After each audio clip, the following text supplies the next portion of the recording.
Instagram është rrjeti më i dëmshëm social për shëndetin mendor dhe mirëqenien, sipas një studimi të bazuar në 1500 adoleshentë dhe të rritur.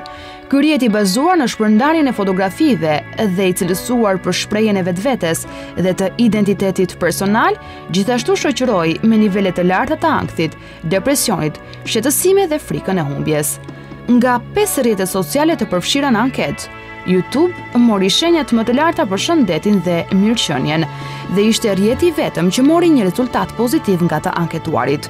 Twitter renditej në vendin e dytë, pasuar nga Facebook dhe pastaj Snapchat, ndërsa Instagram u rendit në fund.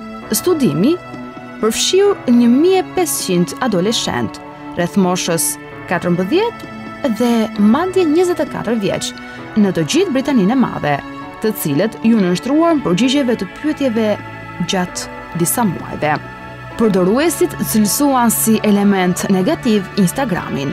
Ndërkohë, studimet të mëparshme kanë sugjeruar se të rinjt që kalojnë më shumë se 2 orë në ditë në rrjetet sociale janë më të predispozuar për shqetësime mendore.